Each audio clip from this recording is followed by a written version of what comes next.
What's that? Where you have a live camera. Oh, I'm on camera. Oh, tell Mr. DeMille I'm ready for my close up.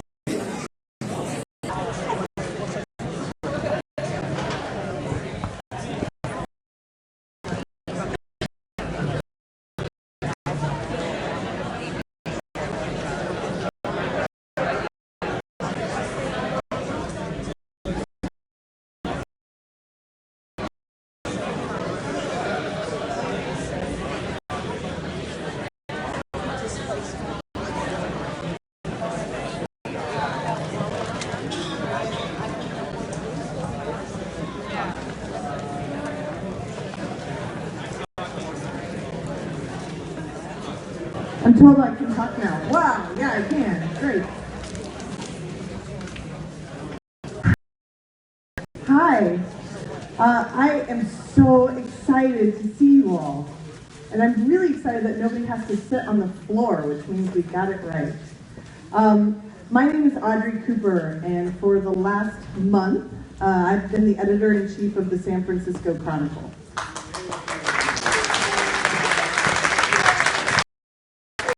We stacked it with reporters. I wanted to welcome you all here tonight for what is really the first event of that discussion on the changes that are happening in the Mission District in the city. You know, one of the things that I like to tell people, I really think that it's in the newsroom and as a 150-year-old institution city to tell the story of San Francisco. And one time, paper and documents too. Now it means more than that. It means doing it online. It means doing it on video. Doing it on Facebook. And it means doing it in forms like this. When we first started to Gustavo, who's off doing something for helping with this, and the Mission to Academy. Yes, thank you. But we decided to do 8 months of reporting on what exactly the change was that was happening here. It's ground zero for so much of the change that's happening in the community. And I don't know if this bugs you all, but it really bugs me when I read about that in other publications based on the East Coast. And we are here and we're living it all the time. And we really thought it was so important to bring some nuance to this story because, of course, the first people here were not Americans. They were Native Americans.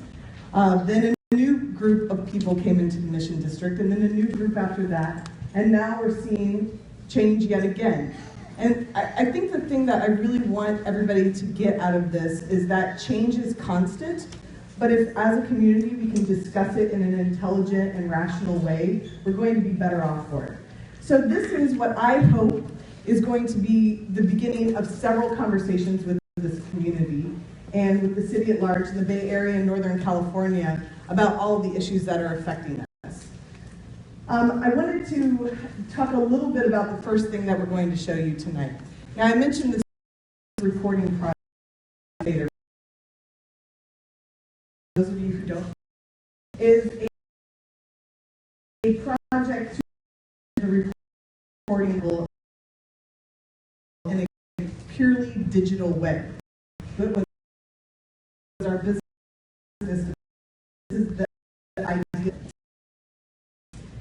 It is totally revolutionary for anywhere, like that, like this.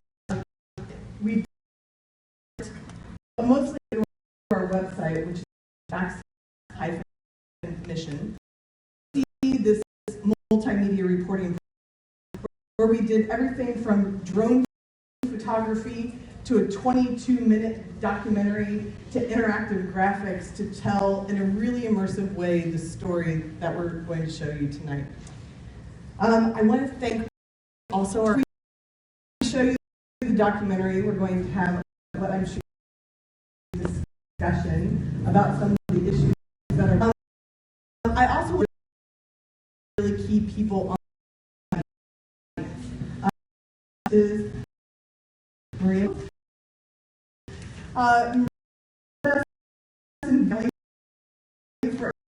And thank you so much.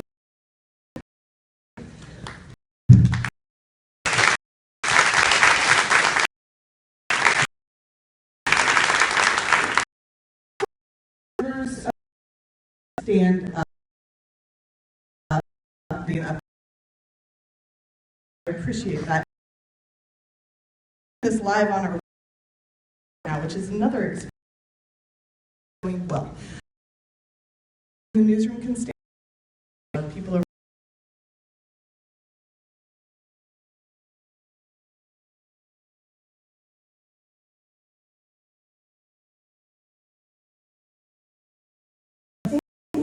That gets all of us to do this. So I'd like to introduce Mike Hepka, who is one of our photographers on staff. He's a genius of the City Exposed online and in print. He's going to show us what he and Aaron worked on this amazing documentary on the Mission District.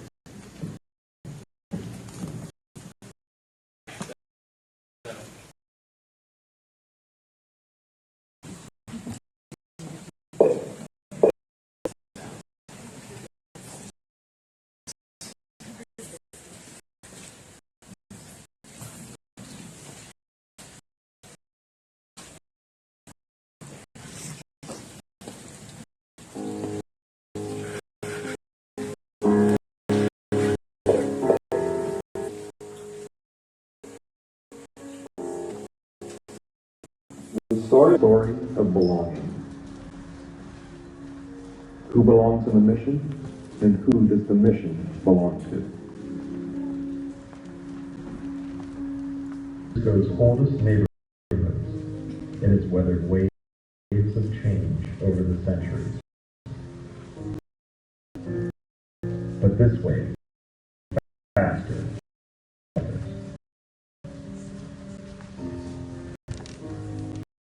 Some worry that their neighborhood washed away. This is a glimpse of changes through one block in the mission.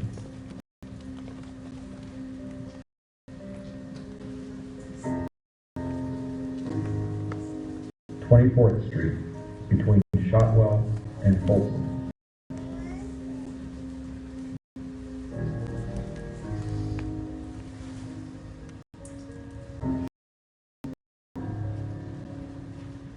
Every day the mission is changing. Block, house by business by business, family by. Listen, hear their voices.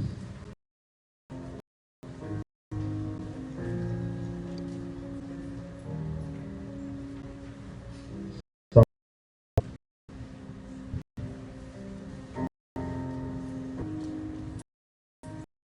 but all search to belong.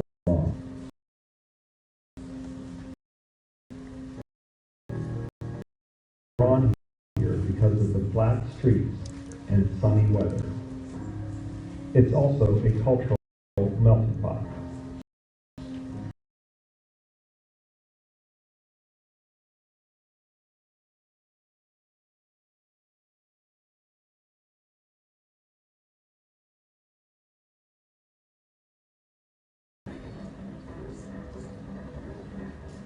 Since the mid-1960s, the Latino community, with many residents moving from Central and South America.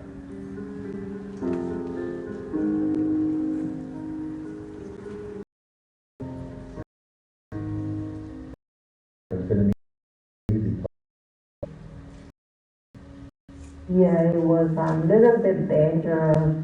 It was a lot of people, a lot of crime, a lot of derelicts, drug addicts, drunks. We're doing business better. All the liquor stores, except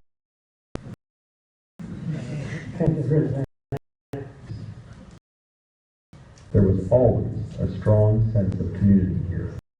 Communities where, you know, you need for help, you knew But a reshaping the neighborhood. San Francisco's latest tech boom has new residents mission and rent has never been higher. In 1990, household income was just about $37,000. Now, it is nearly twice that. Yeah, I think the price to understand more and more people are resolved in, and the change at the same time is wanting to, keep the really livable, bohemian, flexible life that's San Francisco. Now, like the neighborhood came with more. We have more confidence in the street because of the type of people around.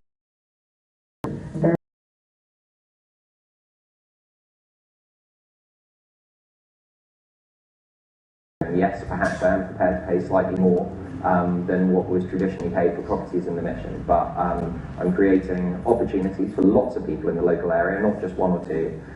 Not all residents see the rapid changes in a positive way. Not all residents see the rapid changes in a positive way. I used to see on Sunday, for example, on Sunday, grandpa, grandma, their kids, their grandkids, wearing the best clothes in their closet.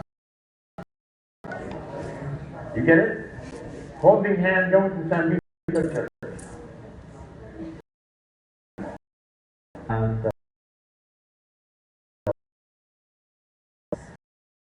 I think if you're one of the persons who somehow benefits in the end, you're going to agree with what the changes,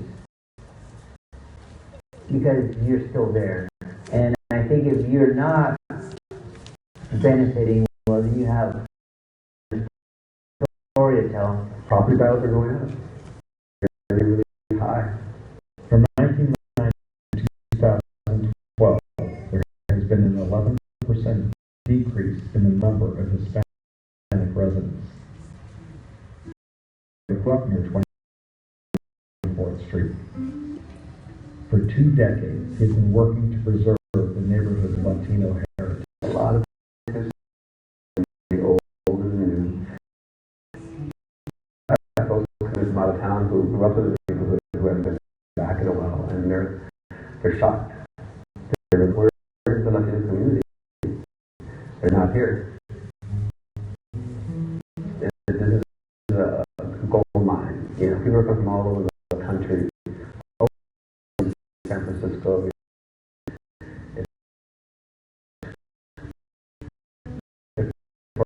For us, 50 years. everybody around there was here when I was first came here, all gone. Died or moved out, that was it. Now you got all kinds of people here, mostly from Silicon Valley. They go to work in the morning and you don't see them until night. You don't see them again, and that's it for the evening. You think about the street. Yeah, I'm gone, how are you? And fine.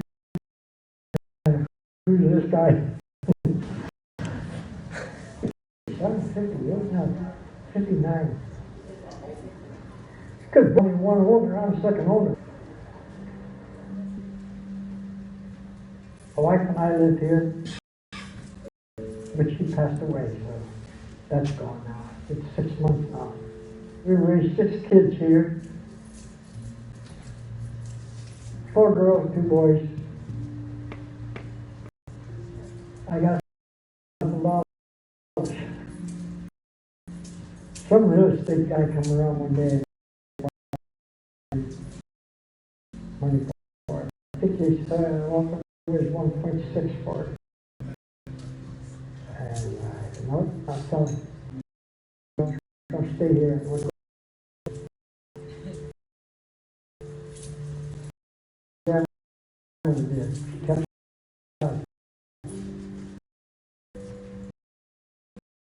Well, Tassi would stay on the block. Other long-time residents are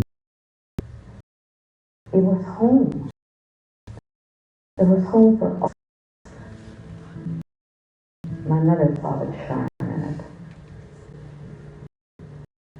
It's a mother. And my parents, that's why they got it on a good price. It was either $20,000 or $30,000 at that. How they sell.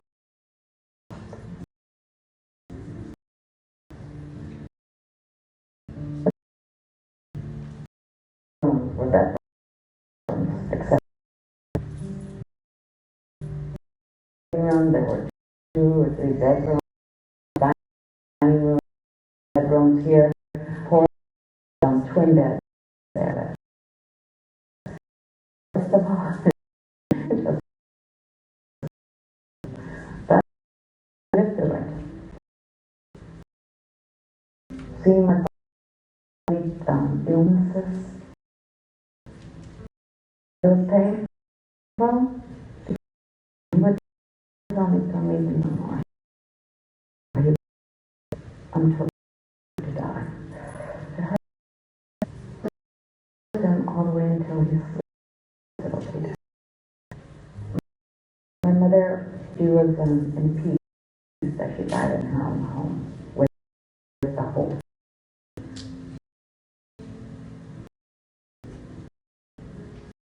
We're doing here is we decided to sell the home, and it's simple. It's going to be divided into all 12 Victorian homes. It's a desirable location. Than anyone. $1,200,004. That's what hopefully residents move out of the neighborhood. New, more affluent residents move in. Silicon Valley, San Francisco, is widely regarded as the mecca of technology anywhere in the world. It is absolutely the hub of all the big deals going down and a lot of the innovation. So great things happening all over the world, but particularly in San Francisco. I started a mobile technology company out of London. We sold that business under a year ago to a company headquartered in London, but with a significant office in the US in San Francisco. And I was fortunate enough to have the opportunity to come up here and run a division of it. So of course we look in Russian Hill and all that kind of stuff where a rep would take to town an expat couple to relocate. We had a couple of really practical requests which were like outside space, we didn't want to be in the fog, and also we needed a decent chunk of parking, which is super practical, and the mission takes all of those.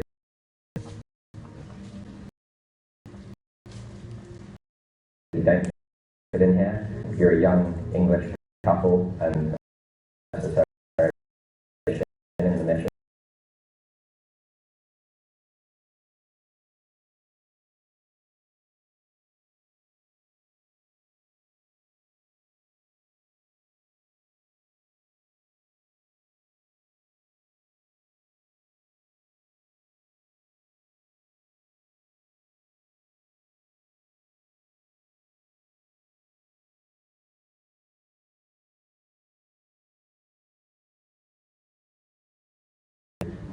outside of, trading or business. Some are not given a choice whether in the mission.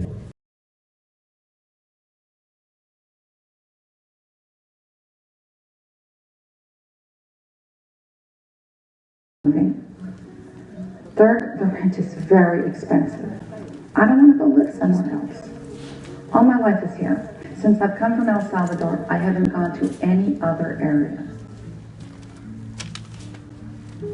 Something's gonna happen, maybe between in the last 90 days. Something gonna happen. In 2013, the investment company bought a 6-unit apartment building on Folsom Street for $1.3 million. Neighbors Manuel Lobos and Isabella Pineda have never met the owners and fear eviction.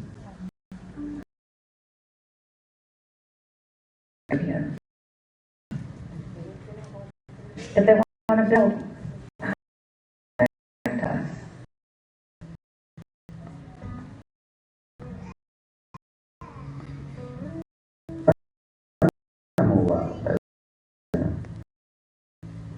I'm sure that. For me, that hasn't got one but the child to get out, you know.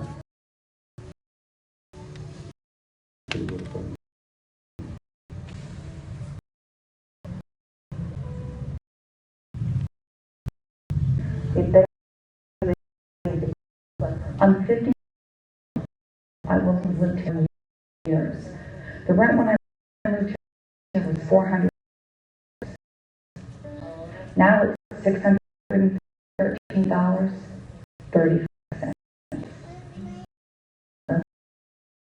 We just don't know. To vacate, said they'd give us $5 each. I don't even get to the corner with that.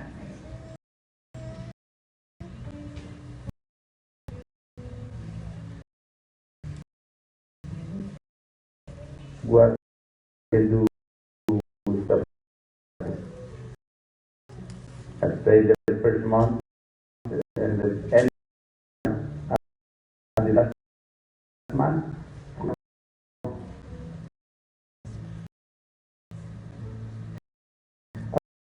I have to go to sleep. Yeah.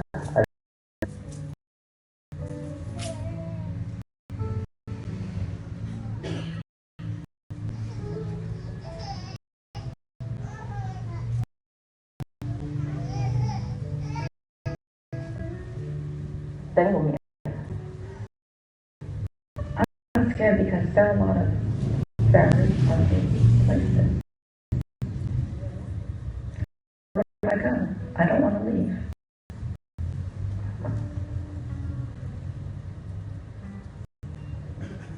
Yeah. While the threat of eviction haunts some, others are starting anew. Adobe Books was forced to leave their longtime location in a trendier part of the mission due to rent increases. They reopened on 24th Street. We were the gentrifiers.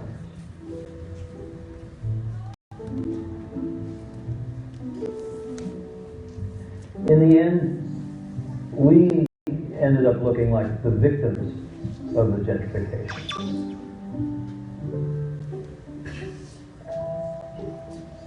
Well, it used to be on 16th Street between Guerrero and Valencia. We had to move because the landlord wanted to get more money. The neighborhood had gotten very fashionable, popular, rich, I don't know. The landlord wanted us out, he was going to jack up the rent. And this group of people got together, about a dozen people, said, no, we're not going to let the store stop. We're going to save it. We're going to continue it. I've now worked with about 12 people who are my brothers and sisters in cooperatives, and we share the burdens of the store. Bookstores don't do well. Most of them close.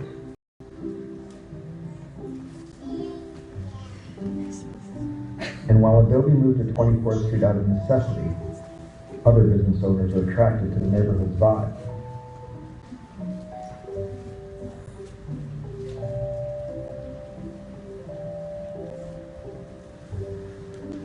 People ask, why a Jewish deli in the Mission? And it's like, listen, I'm Jewish. I mean, we got that phone call. Do you remember the phone call we got when we first opened? Are you crazy? A Jewish deli in Mexico town? It's like, I want to laugh that person off the phone.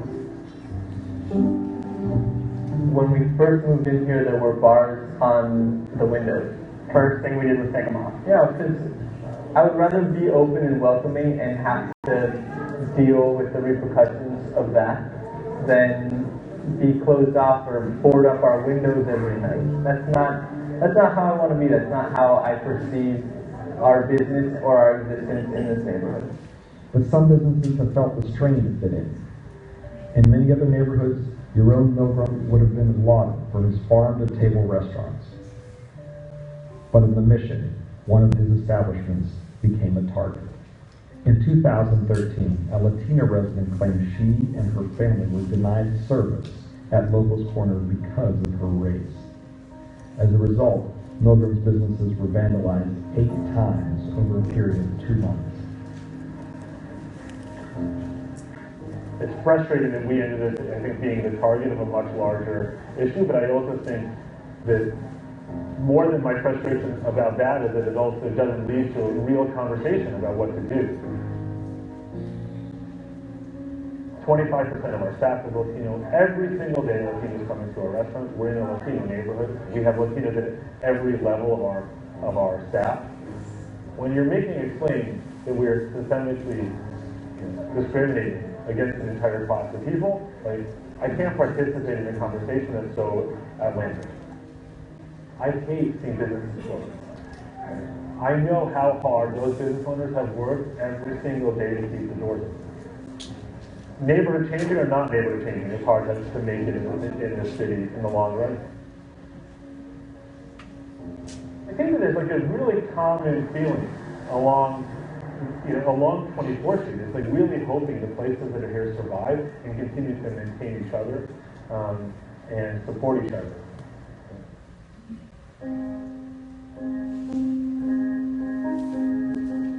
Two months after this interview, Milgram closed Locals Corner because of slow business. He acknowledged the controversy played a part in his decision. As new money flows into San Francisco, its oldest neighborhood struggles to preserve its identity. Many longtime residents can't afford to stay, and some wonder what the neighborhood will become without them.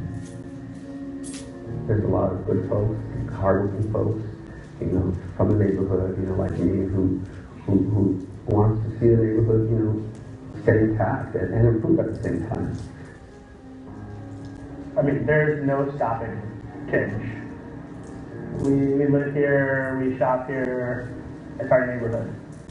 It's our duty to make sure that we're on the positive side of change.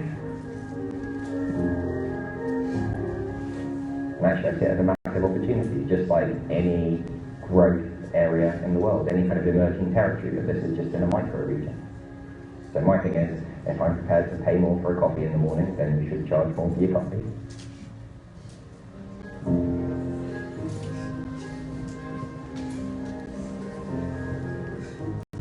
I'm looking forward to new memories. Just close the book. The Mosquedas sold their home to another family. Now, 3 people will live where 19 once did. The new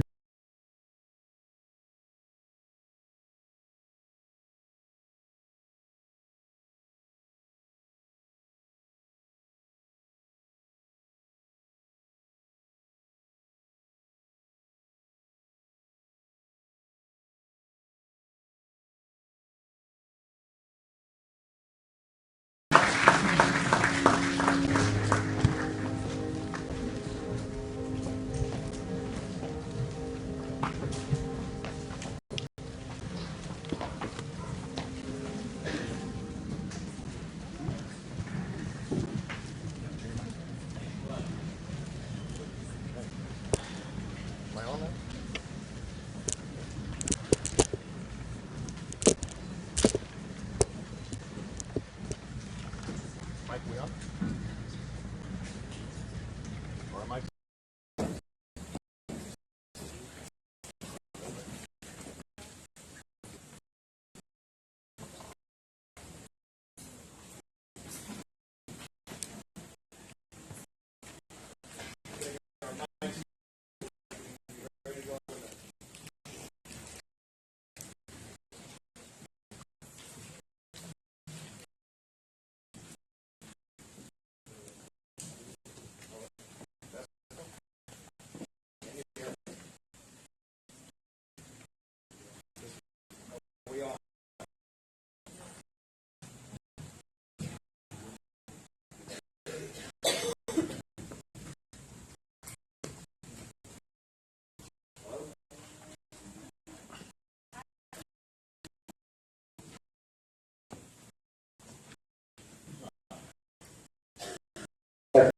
There.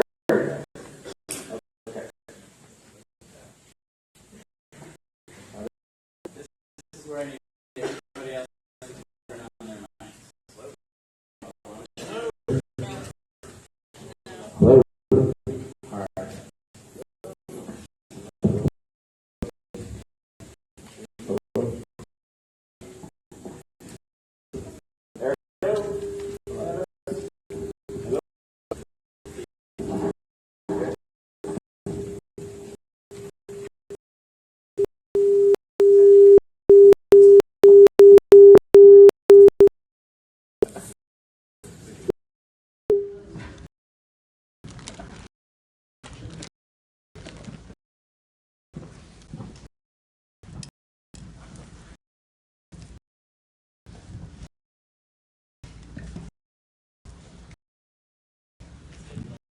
All right, we're gonna roll. Thanks everybody for coming tonight. We really appreciate it. If this were summer, tonight. This is thank you all for coming. And first, let's our panelists. Who is the executive director of economic development? Please wave.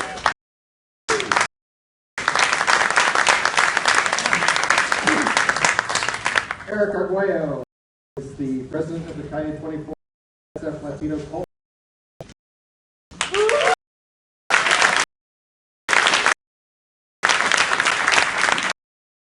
Adrian Policy, policy.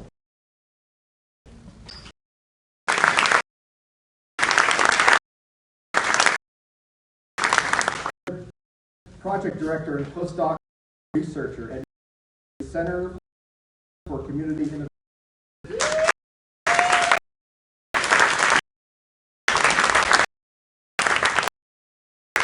Renee, co-founder of Community Housing Organization.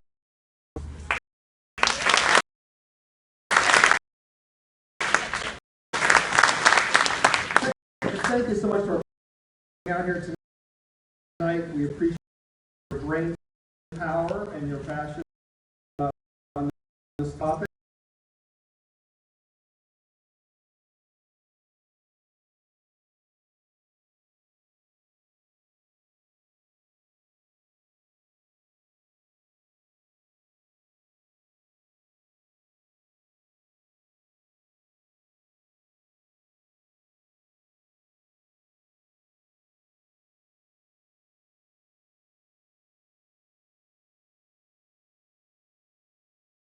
Here, and then we're going to turn it over to you, and then you will be out of the panelists. So we'll be thinking of things you'd like to say. We're going to have this as a sort of a conversation, and it's going to be focused on solutions. We'd like to. The people in here may disagree over the next hours.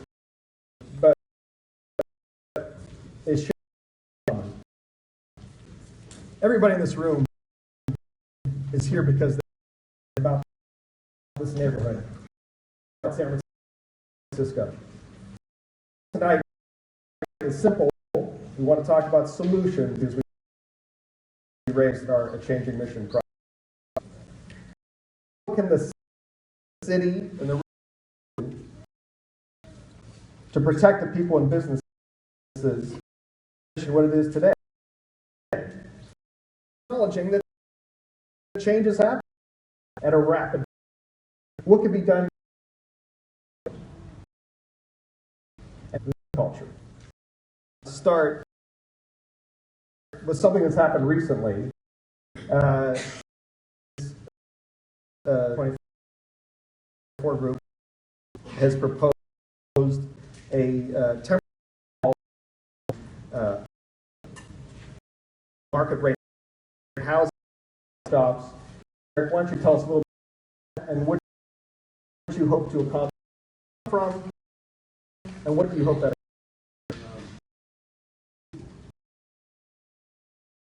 is good enough? Yeah. I just want to first thank Frank for getting here to hear the voices of the affected in Michigan and tell their story. And I think those are the voices that we need to hear. And those are the voices that reached out to. Just a little background before we get to the main point. We have been involved in the neighborhood for we worked around a lot of years. We've seen a huge amount of displacement happening with our residents and our businesses and nonprofits and our organizations in the neighborhood. The artwork, the nonprofits, the events in our area. So a proposal grant was funded by the mayor's office economic support of Supervisor David Campos. He led a 6-month process to really evaluate what's going on and to really get input to what people want in our neighborhood, what's affecting them the most, bad way and good way. So we have focus groups with merchants, residents, nonprofits, arts organizers, youth, owners, in the neighborhood that has stake in the neighborhood, who have been there for a long time, and new folks also. And at all levels, we heard affordability is the biggest issue. At all levels.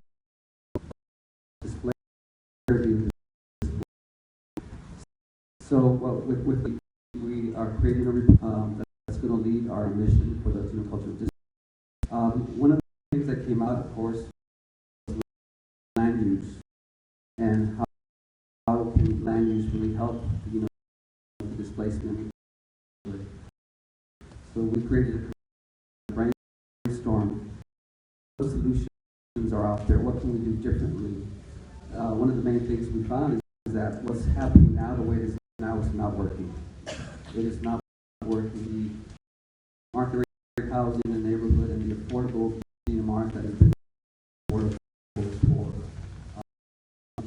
folks, working class folks, and what we decided to ask for more controls of sorts to give us time to really evaluate what and look at other solutions, look at other parts of across the bay to see what people how we can apply here. So that's the process that we have gone to this point. To really ask, the city to give us some time for us to be able to evaluate other solutions and bring the best minds together in our neighborhood at the city level to come up with some solutions. This would be a temporary home housing, correct? Well, everything's on the table right now. We are looking, possibly in 18 months controls of sorts, so we can, come up with some solutions, bring people together to discuss what's Jeff, could the effects be of that? What other questions would you have as someone, what more do you want to hear about that? Well, I think one, the mayor was, a supporter of creating a cultural district. Yeah, bring your mic a little bit closer. There you go. So the mayor is very supportive of the cultural district, very supportive of trying to kind of maintain the cultural, and I think many things that we can, in particular around small business control, and that I think will have a significant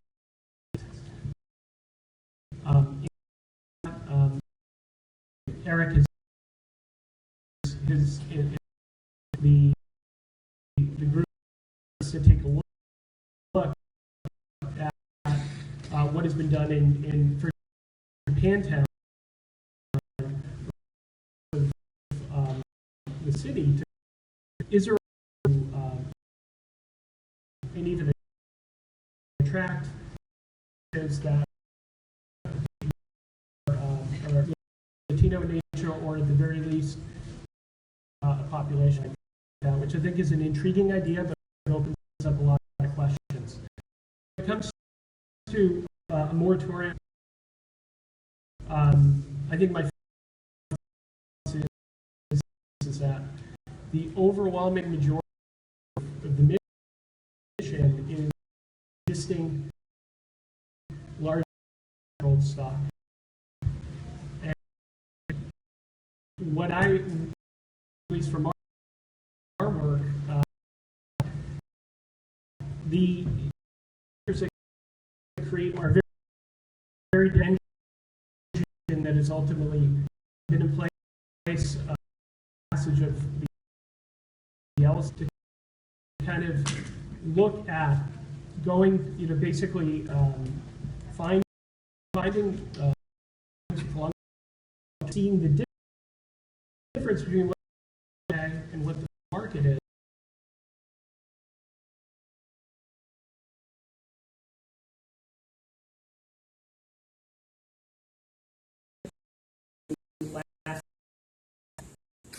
So this is that I think the older the people will live, or will, the intermarket unit be directly affected by it, where displacement is occurring, I think, on the side of that kind of activity. Sure.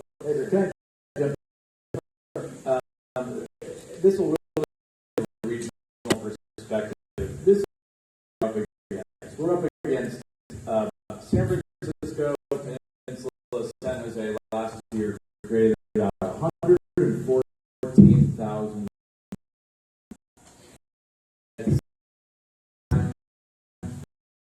they built housing. There's new jobs attracting a lot of people who didn't before. That's putting in the region. In Silicon Valley, they're very good at not building houses. They're also very good at creating.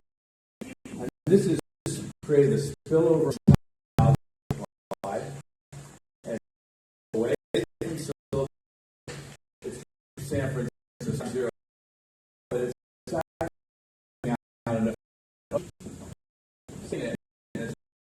Pressure on our transportation to take the Silicon Valley.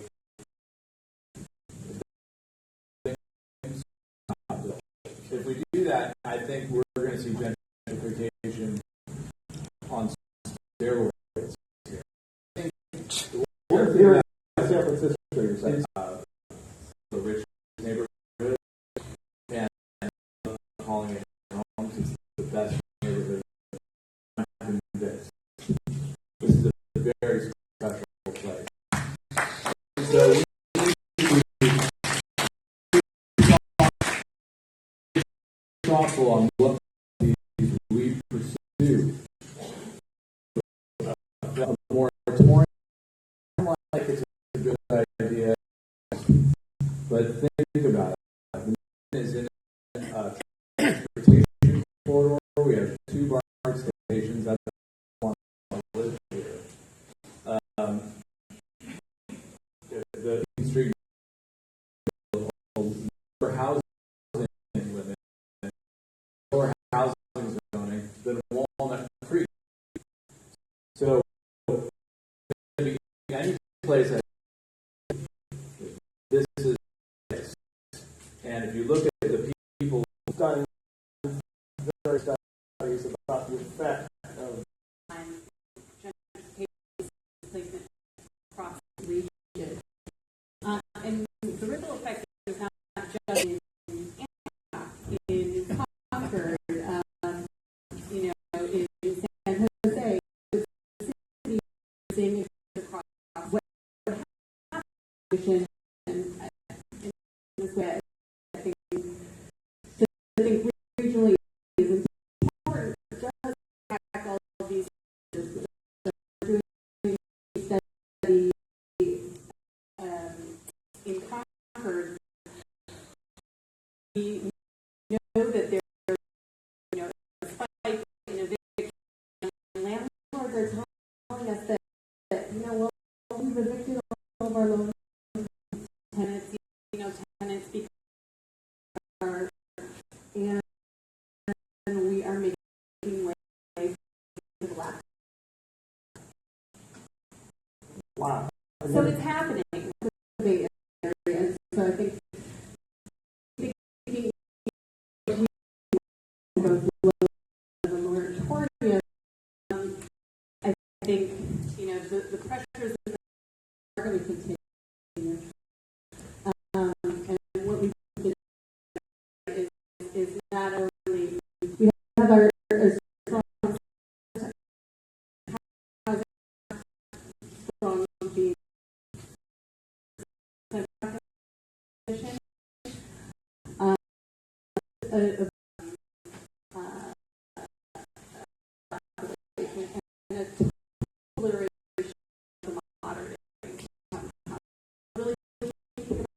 how to stabilize for affordable. So,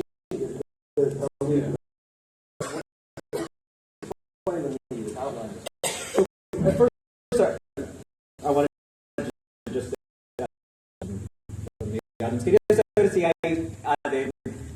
hay otras personas que no hablan inglés que están aquí, además del grupo que está con Lorena.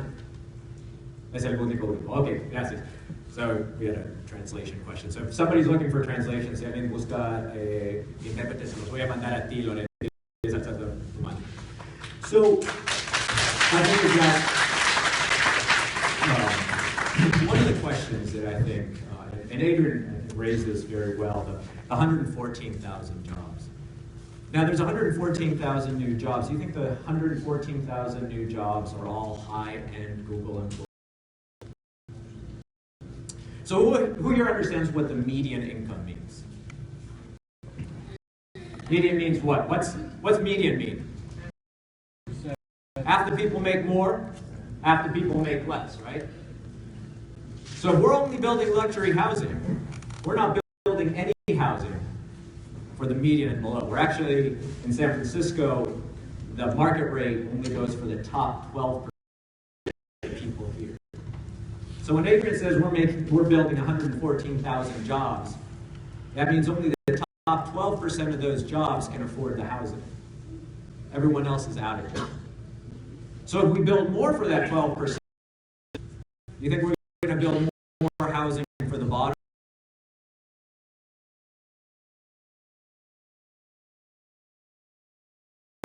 Actually, Chris and Tom, I mean, last 18 months or 2 years, moratorium. Planning never started planning. The moratorium ended. That this went dead. The coalition raised the CEQA challenge on a project where this market has gone into markets instead of food. At 2660 Herald, which said the city been able to figure out relative housing that we're building real land. In the planning department agreed to put a moratorium, basically resulting in a new housing.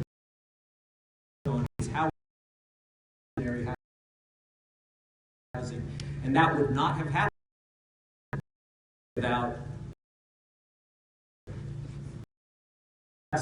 And so to say that are limited and they result in, because without that, not much happens. What have we built? What's going on in the mission? We want to see what do we want the mission to be?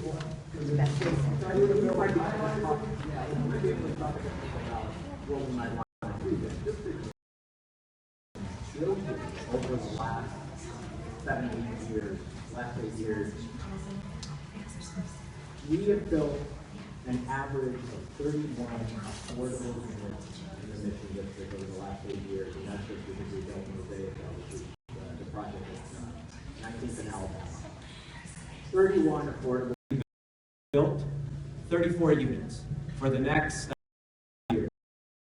That's all that's in the pipeline.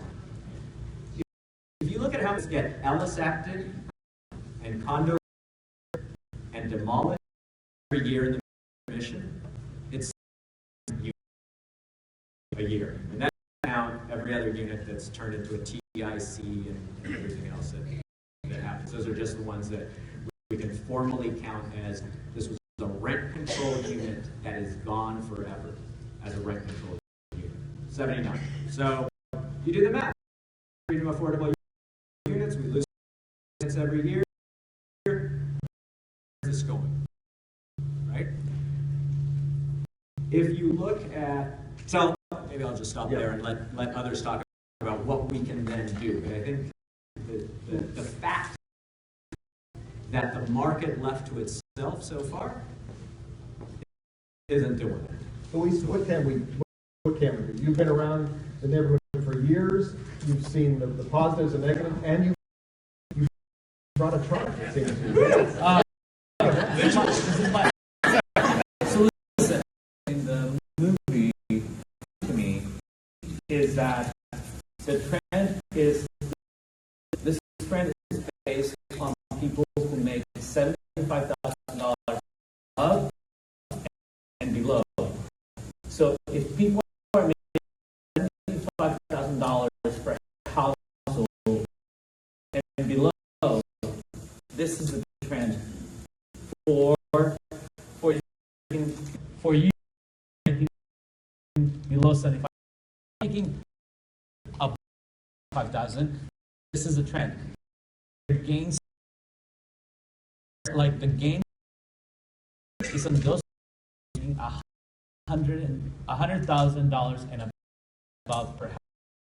So to me, look at it. This is very simple, and this is where we are right now. This is the inflection point. I think to me, urgency. We, for a long time in this neighborhood, have agreed. I think, based on this, we can no longer. We have to housing.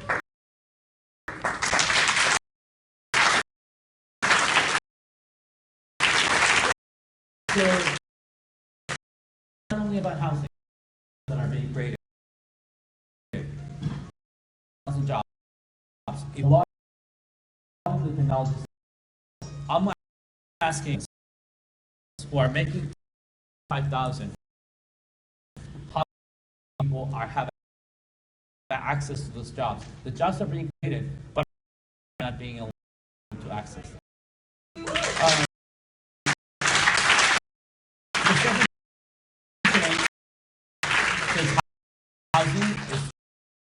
We also need to make sure that are strong, affordable. So the businesses that will support population, fair organization, health, social services, to make sure that we're talking about. That's the other thing that is really figuring out that we're focusing on, and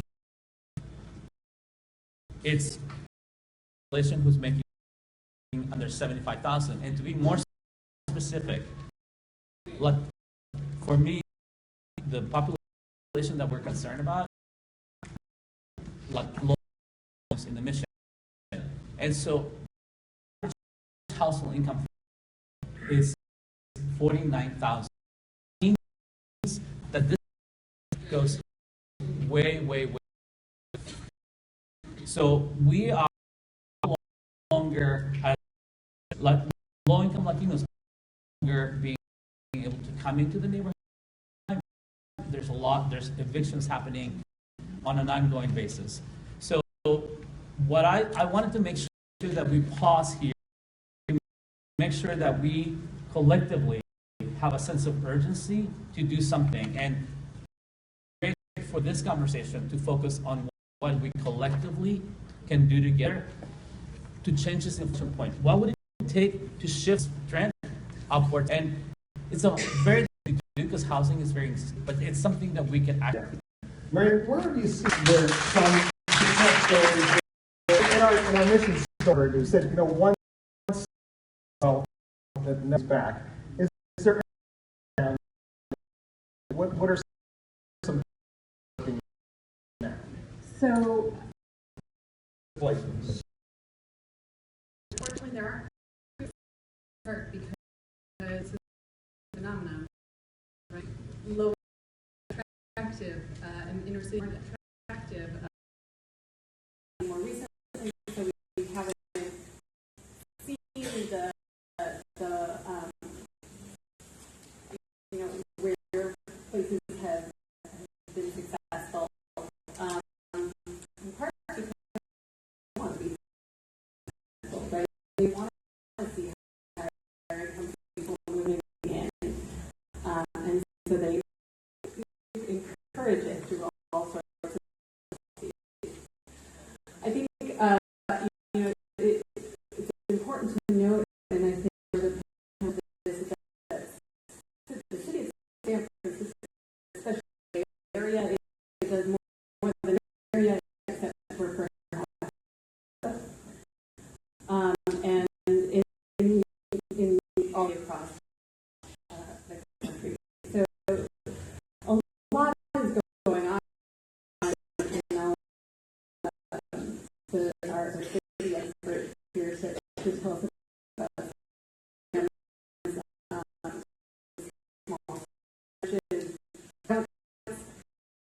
about all sorts of policies.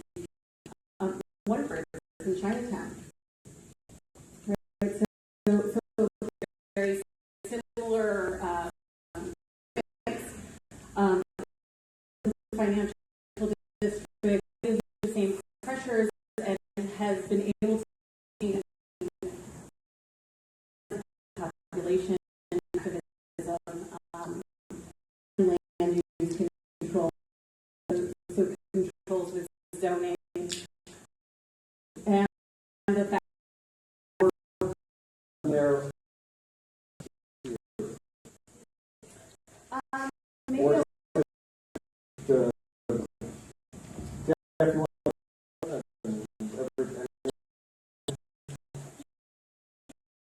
I think we've got to speak a little bit to just a tiny brief look at past history. So tiny brief past history of the mission, and then to be about the core story. On the city side, we haven't always, I think, done the best job of engaging with the community within the neighborhood. That's the first thing. For many in the audience, it may be kind of a given, but I think it's important I think the second part of this is look at the current, the mission has been zoned. So Fernando spoke about the Eastern Neighborhoods process. That was largely kind of to like the North Mission area. And so for the area that we're speaking for and kind of what one would call the heart of was largely left. Valencia minimal changes under Eastern Street, I believe, was twice in terms of some consensus on rezoning. It didn't work. And so I think we have to just acknowledge that, you know, many of my colleagues in the city family tried, and I think tried earnestly, and they're good servants. We have to change the way we engage with the neighborhood. I think on the other side, I think we have to recognize that the kind of, you know, the mission has a history or a perception of being about different factions. And so it's almost like you have to a course in trying to figure out kind of where the various factions are on different issues are in the neighborhood.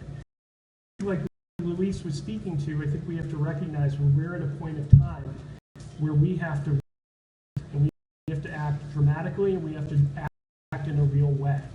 So one of the things that we've been doing recently in the mayor's office is working with groups like Meta, with the Council of Organizations and others, and working with Eric's group, because I think we have to change the process. We have to do it from a bottom-up perspective. And I think we have to ask of the city to engage in some discussions that at times may be tough to handle. And I think on the community side, we ask that we have to have something that rather than defining what we're against, I think we now have to define what you're for and help us to be able to do that and assistance, but not necessarily be, you know, the only person engaging in this process. We have to acknowledge that we have to do it in a very different, fundamental way than we've done in the past. And I think if we do that and we engage in it earnestly, I think we have a very different result than we've had in the past. And then you wanted to chime in? Sure. You know, one recent example of something that a town that's going through some similar problems, though not to the same extent, is Austin, Texas. Austin, Texas also has a large and growing tech sector, and in 2012, the vacancy rate or the occupancy rate on their rental units hit 97.8%. That's even higher than San Francisco's. So almost every unit was taken, and they saw rents go up. And Texas has been a traditionally very inexpensive place. Last year, Austin added 10,000 more units onto their housing stock. This year, they're slated to add another 8,000 more. And what you saw was their rents peter out, and then now they're starting to come down. You've seen a similar thing in Washington, D.C. lately. And so in other cities around America, this is happening, and you don't have this debate over should we stop the construction of more houses. That said, San Francisco is a relatively small place, and it's part of a large region connected to a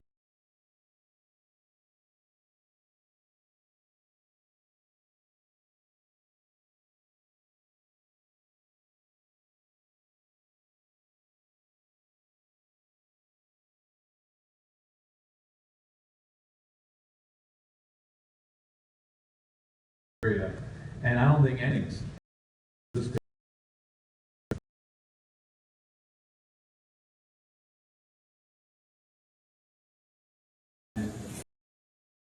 absolutely right. They can't. We have to. We want to know solutions. Francisco needs to build more houses, but they need to build a lot more too.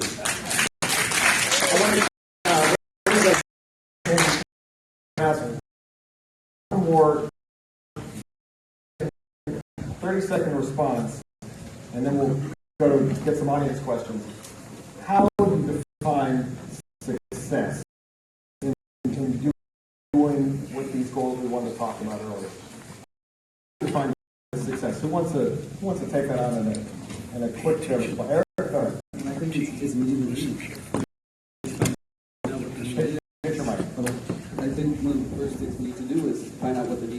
the need is, and to meet that need. I mean, the need is affordable housing. So that's what we need to focus on. If we can't meet the need, then we small area is happening. That's what impacts. We need to look at other areas to build, not just in the mission. You want to say I was just going to, the success for me would look, how do we reverse this trend? I mean, I think the successes would be the Mosqueda family selling their house. That is the model of the Irish moving out. So success would be that not a single evicted. And if you wanted to move out and sell your house, that's the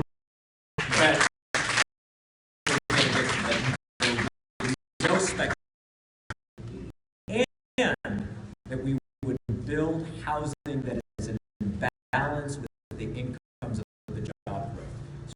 So if we have half of the people making less than half the median, then we would be building housing for half of the people at that, half of the housing at that income.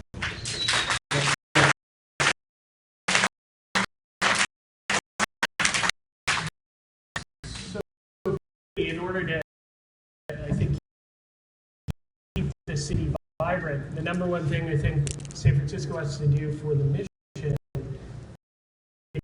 can't keep in an entry point for immigration. And I think that's the number one thing. The way you do, I think, is more affordable housing, of which we have 4 projects that are in the pipeline that will be developed before. It's looking at utilizing our public housing in a fundamentally different way than we've done before. And I think it's basically looking at the supply of housing, but also increasing the amount of subsidized housing, because we have to recognize that a lot of people are not being served by the market that Fernando kind of very eloquently put. So we have to do everything, and worked in the Tenderloin. I fundamentally disagree with the premise that we can't have to be away from the neighborhood for there to be investment within a district. Wherever people live, they should have the same amenities that folks in Pac Heights have in terms of street lights, cleanliness, all of those things. Anyone else in the 30-second? Adrian? Sure. I think that if you look at the great cities of the 20th century, I think it's that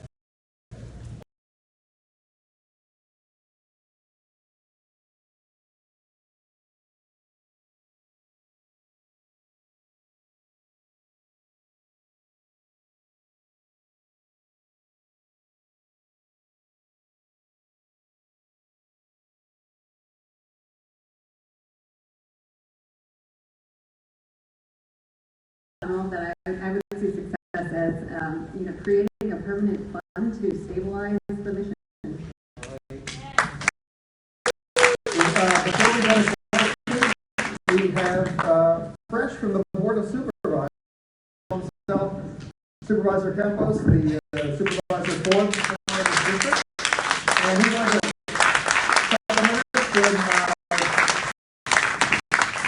you can lead off the Q&A, supervisor. Great, thank you very much. I apologize that I'm late, but at the Board of Supervisors meeting. But I thank all of you for being here. I want to thank you for putting together this panel, continuation of the work we've done in covering the mission. But let me be very clear that this thing in the last because my office proposal on their on a it's interesting to see out of what may or may present it. What's happening. He that attack discussion of neighborhood and has go say that they talking about protecting. We don't believe in sand, which is crazy. Someone would actually make it. I think that all what's happening. We're not about supply. People who, in the end, are true buy-side who want to bring Reaganomics when it comes to policy, and who are talking about housing policy with this notion that if you only build luxury housing, that benefit will somehow magically trickle down to middle class and low-income individuals. You know, the Bush Sr. talked about economics. Well, this is the voodoo housing policy. You can have a don't build is affordable housing, which is this discussion. This discussion is important, and I believe lead critic supervisors idea of neighborhoods creating protection character that follows the very same point to protect a neighborhood. So it's this supervisor to against what he calls monster, but it is not okay for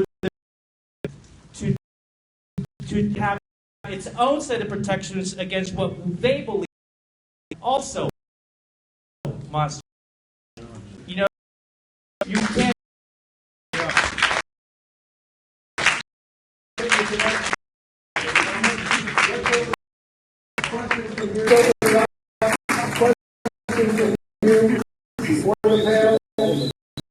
Please,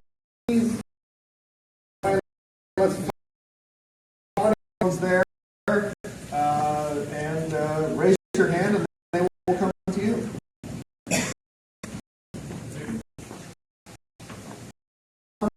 Okay.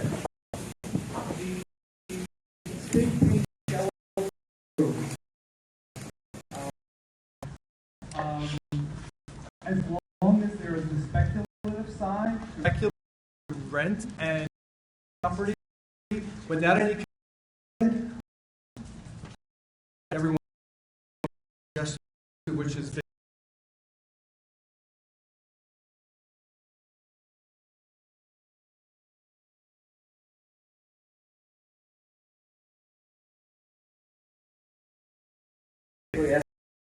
a city policy.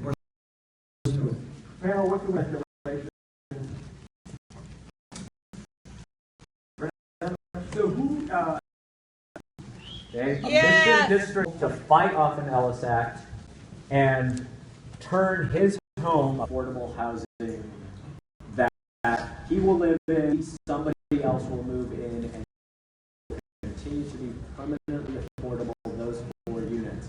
So I think one of the things that we need to do is figure out how we get every one of those being targeted for an Ellis Act or a condo conversion or an eviction, and be able, through the city, resources to buy it and take it off the speculative market.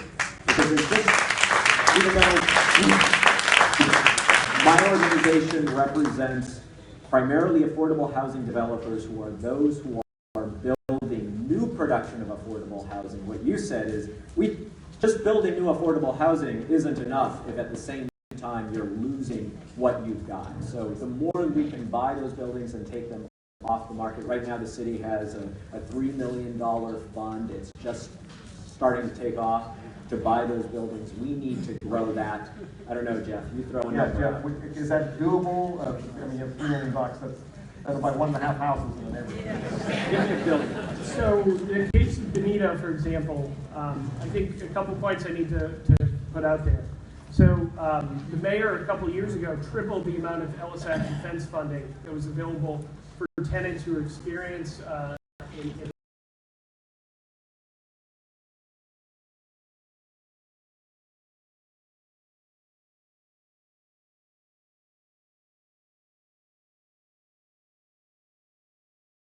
the tenants who experience that to that, we should be looking at creating for example, with certain neighborhoods and having developers purchase buildings and preserve and protect from residents and neighborhoods.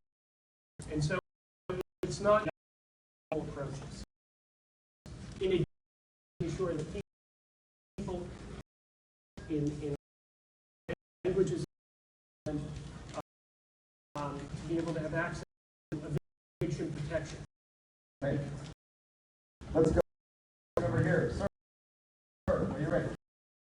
Yeah, Jim, San Francisco my entire life, but I am an anomaly. No longer San Francisco. Like to live off the remainder of his days. I'm very fortunate. I'm an anomaly. I grew up 4 blocks from in Woodward Valley. Every piece of this city and made it. You like myself. I'm a new as far as the honors of my organization. So around tech.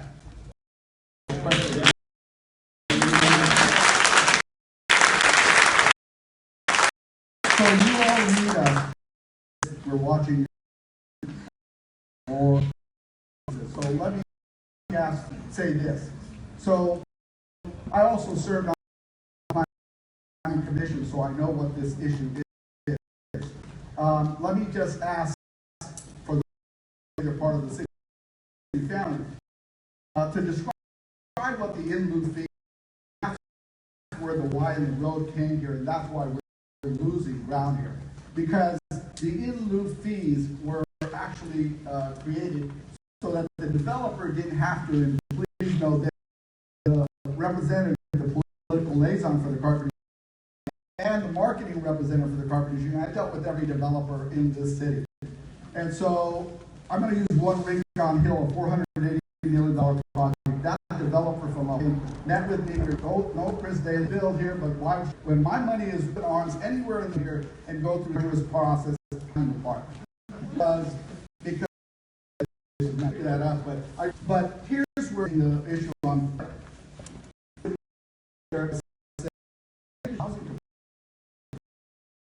planning. The ratio was set. So technically, was being built housing, but now we've got with including all former city commissioners. Creating all this money, creating all this money, which is very and used. So where do you raise the in lieu fees to a rate that really makes a difference? Okay? And then the bill for my mother. And let's let the panel answer. Go ahead.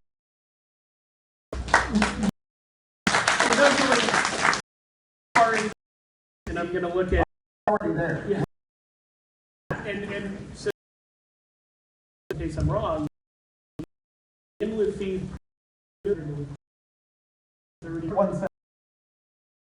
cents in lieu fees on yeah, so it's essentially an affordable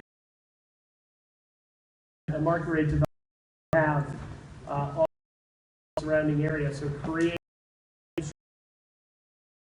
for the so I will say that so the fee is $3,000 per unit. So that is used for the creation of affordable housing. I mean, that's the closest explanation I can give. Fees, just an example of a use in the neighborhood. The project on Mission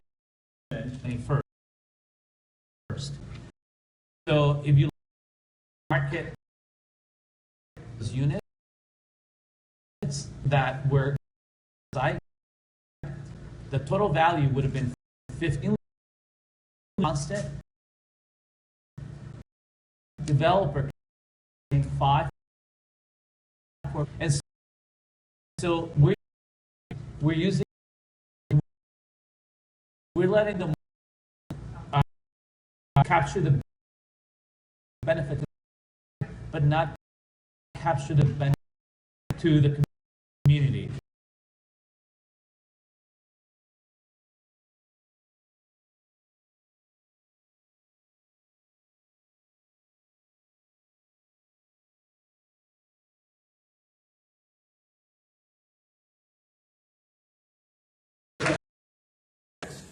November. But I think one of the things is if you are going to talk about solutions, you can't be talking about a single solution, talking about all solutions. And the whole range of solutions means money. So I'm going to put and don't. So I told guys earlier that we lose about 79 units converted. If we could buy every one of those units that is lost and turn it into permanently affordable housing, and the city's willing to spend $250,000 per unit, which is around what they currently spend, to buy those units and take them off the market. You do the math backwards, that's often what these rent-controlled buildings per unit costs go for. It would take us $197 million over the next 10 years just for the Mission District. We could accomplish that. So, Mr. Buckley, as we talk about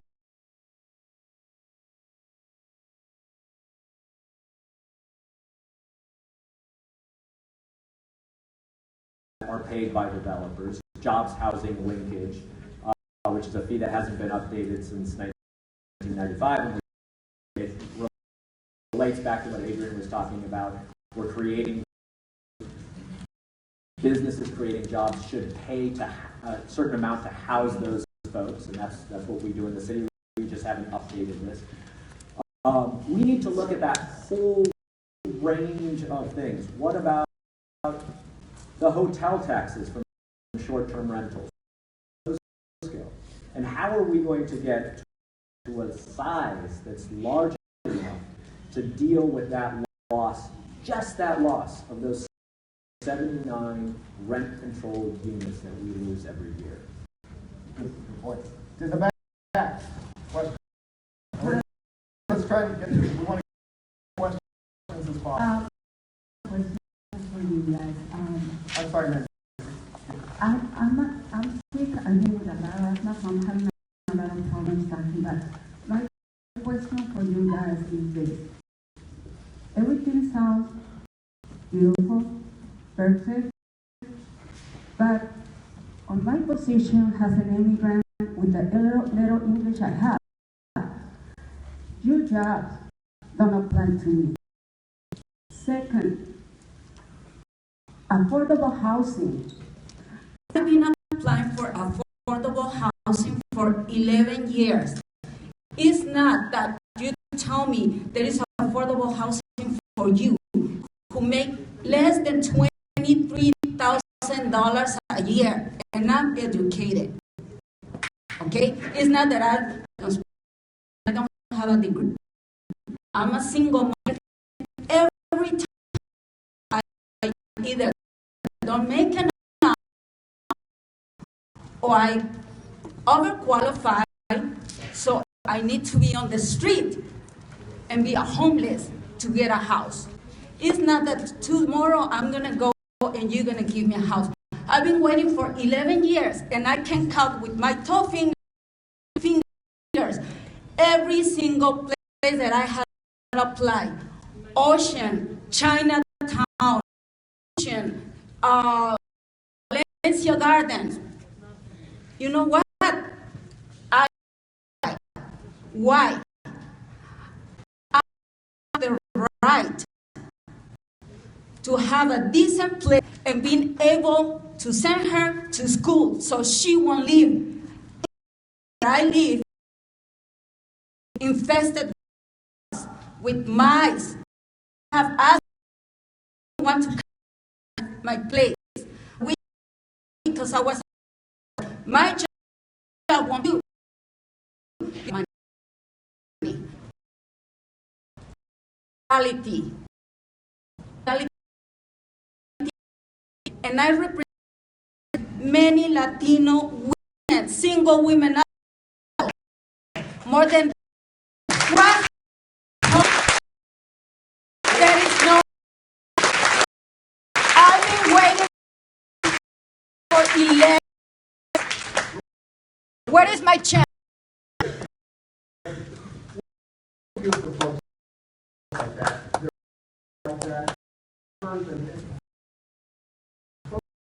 Don't fit in the boxes being set up.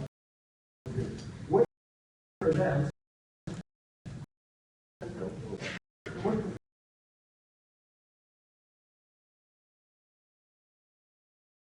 What can we do to help her and folks like her? So, from the government perspective, I'm really sorry, ma'am, to hear you have to go through that experience. Fortunately, it's something that I do hear. It's not the exception. It's normal, and I think part of that is because we're not building enough housing. It's also about making the rules, and I think recognizing that 61% AMI is deserving place to live as somebody who's AMI and who qualifies for. Explain better. So that's area median income. Sorry, I decoded myself. No wonky stuff. Yeah, right. We have to be more flexible to provide that. Is there any help for me? Is there a chance for me? And many women from my Latin community that I represent. No. I didn't come here to live out of the government. People say you have to call housing authority every day because this is the way you have no time to cry. I didn't come here to live out of the government. I support my daughter out of my job. Everything I have, I put it on my back. I don't live out of nobody. So all I want to know is that I don't care if somebody told me I feel this every day. The fact, the reality, I'm asking for myself and my child. Is there any hope for me? Not too much worry. Is there any hope for many Lauras in this city? No. I've been waiting for 11 years.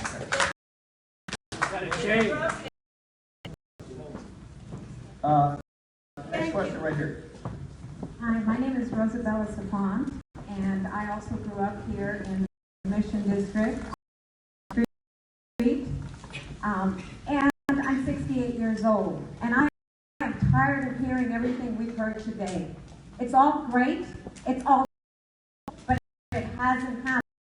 I work at the Mission Economic, and every day I see people coming to us with who have no money to move, who are living in the street in a subhuman condition. Every day I see families who are torn apart, their businesses, child care who have to move because everybody wants to live in the Mission, and they can't afford to take care of what they have. And I can't stand it anymore. 68 years are almost over, and I want to see some dignity for hardworking people. They're not asking for anything, but they need good schools for their kids. They need food on their table, and they need an education.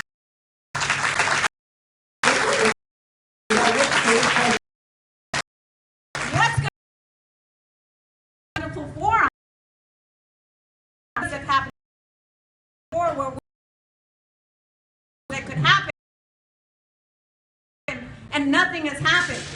And so I want to know who's to the mayor, to the developer, who's going to make the change in the department, because nothing changes.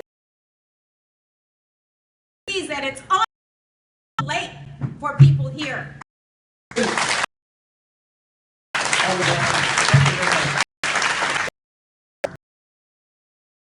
Having a lot of community meetings. Where do you see this taking the pulse of the neighborhood? You have the pulse of the next. Well, I think to push, you know, folks that are able to take this, and it's part of, you know, as people who are advocating for folks in the community. And we've been dealing with this for quite a long time, you know, trying to get more affordable housing in the area. We're pushing, you know, our priorities is to push anything we can to get it out there fast. You know, we are pushing some locations in the mission, you know, where there's one 17th, 26th Street, and there's Cesar Chavez. We're going to keep pushing as a community. We're not going to go away. The community that we love, we're going to fight for it. You know, the community goes, and our organization continue to do that, and we hope that government, you know, it really starts to push hard also for us too. And I'm sorry, go ahead. Finish. I was going to say, if people want to connect with you, organizations, what should they do if they want to get involved? Take this energy that's here tonight. What do they do with it? I mean, there are several organizations that are really pushing hard for affordable housing. 16 Coalition Fighting the Monster on 16th Street. There's the Culture District fighting, you know, against a lot of large developments coming to our area. There's a lot of different groups. You can find us on our webpage, www.calle24sf.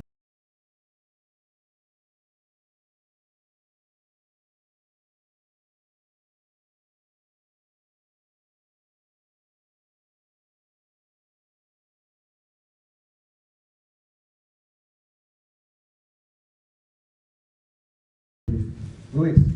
Yeah, so let me suggest a process. I think that the forum's been good. I think the solutions that we've heard tonight may be a little bit conceptual, not as specific as we would like them to be. But I think it's really important to make sure that we make ourselves accountable to you. I want to make sure that MEDA is accountable, and I want to make sure that the mayor's office is accountable, and I want to make sure that the district supervisor is accountable. So as a process thing, I'm wondering if we can come back in 3-4 months, because we're working with the mayor's office, we're working with the supervisor's office, and unfortunately we're at the beginning of the process. So in 3 months, 4 months from now, we should have some specific proposals to bring back to this crowd. We can meet again. All right. That's a good idea. Maybe one more person to push. We need to push the state legislature. Now, one thing that we haven't touched on tonight has been the state legislature and the state's role in funding affordable housing. Now, for years, it has been done through a thing called the redevelopment agencies. Now, the redevelopment agencies provided hundreds of millions of dollars to communities around the state to help subsidize affordable housing, because affordable housing doesn't always pencil out for a developer, so it needs some sort of subsidy. This is how it's always been. Those subsidies dried out during the state's budget crises. Remember a few years ago, California was the new Greece, etc. You know how long that seemed to go in the past. The California's budget system is on much better health now. We have a new assembly leader, Tony Atkins from San Diego, whose main issue is affordable housing. So we have a great ally in the State House on this. So we need to come up with something to replace redevelopment agencies to get more money from the state to help subsidize the construction of more affordable housing. Okay. Fernando, did you give me a? Yeah, I guess I was just thinking about the comments that were just made. You know, the folks who, like so many, are paying 60, 70% of their income in rent, who are in precarious positions, who, if they lose a job or they lose their second job, will no longer be here. So where are those folks going to be? Who knows? Where are those artists going to be when they can't afford to be here? Oakland, Antioch, Vallejo, right?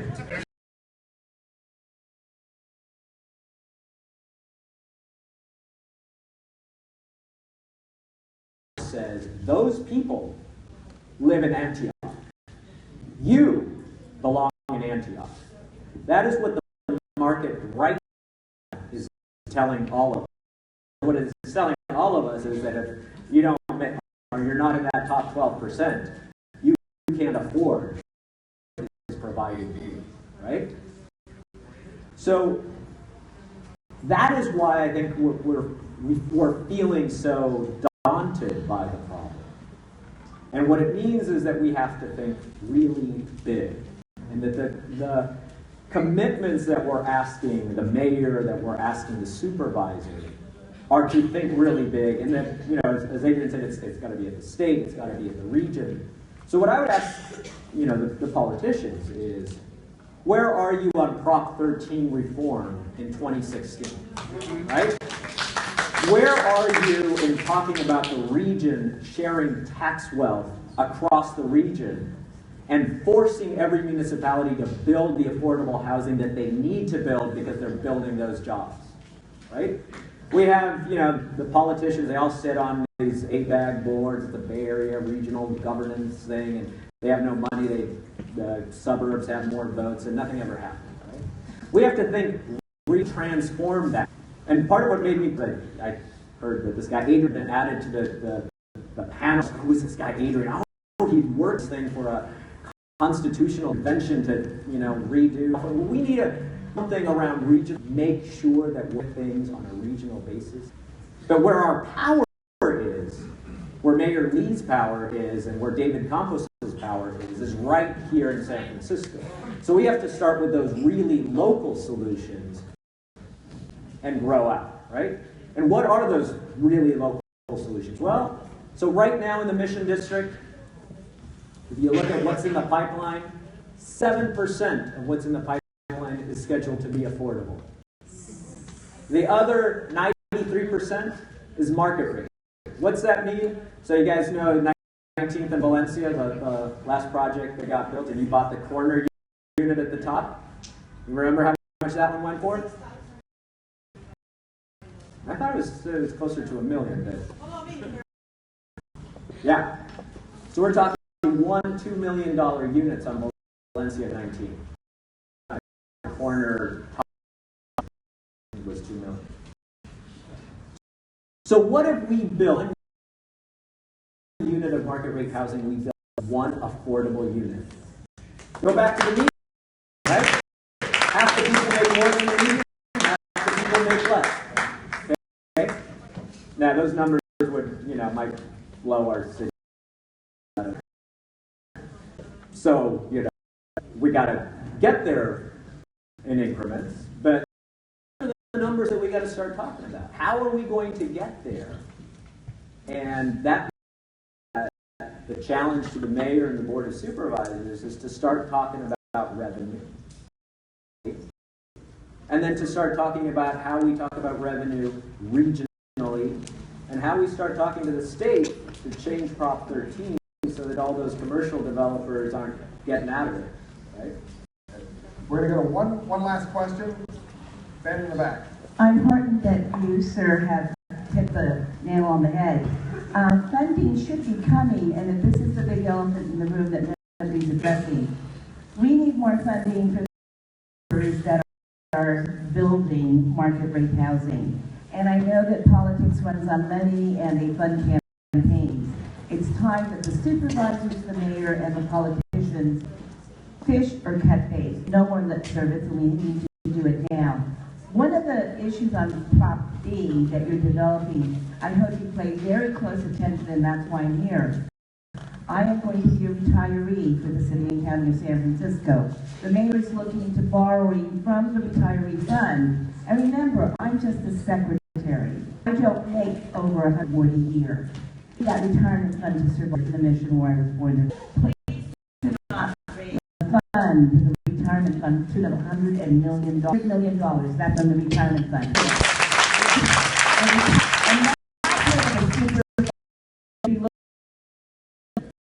Encourage that are caught, and you've got to ask not the retirement if I can. What the lady intended to is take a look, not only that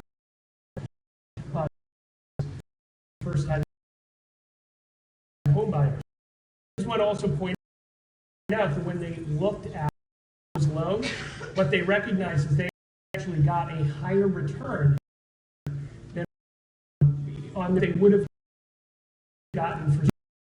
I just want to not only is a good policy is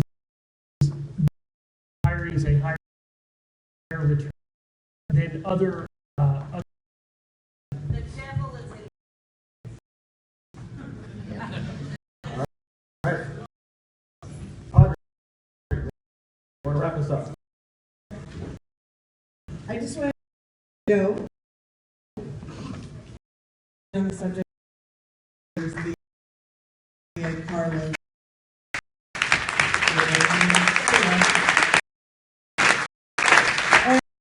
For coming out tonight on a school night, discussing your business or anything. Thank you so much. And it's tonight to months, and on behalf of the crowd, I just want to thank you for coming out and open afterwards. Two last keeping. If you didn't get a mission project, they're outside, and the photos are being shown at Rayco Gallery on.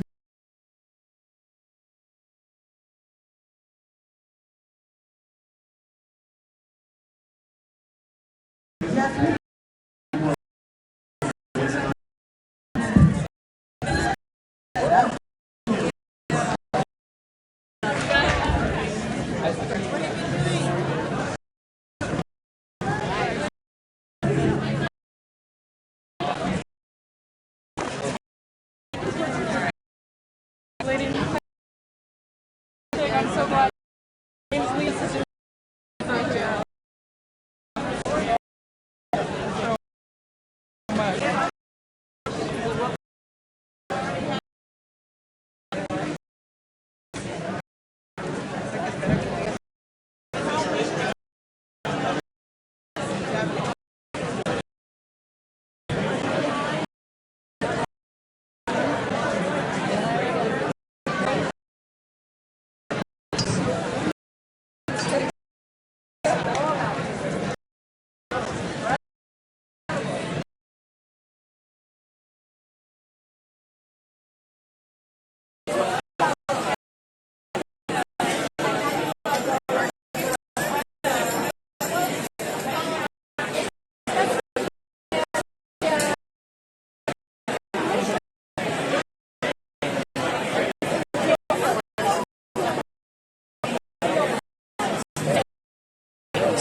Percentages for like of your income you should spend on housing?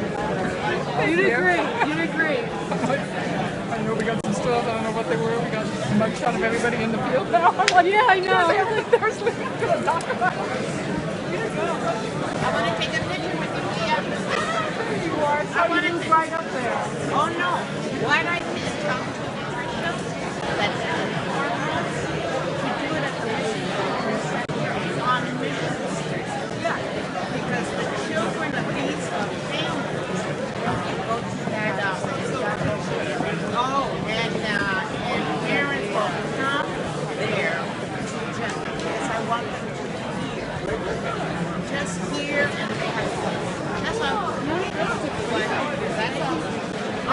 Okay. I called her Patricia. Okay. No, I wanted to because this is all new to me and Kelsey. Hello, John. Yeah. Oh, he knows this is Maria Mosqueda. Oh, Yeah. John Finetti. We were sitting next to each other. Oh my gosh, how great. Long time, I haven't seen you. Up there. Yeah. Plugging away. Yes, right. Oh, I'm so glad you came. Yeah, yeah. Maria's obviously one of the family. I know, yeah, I yeah. follow.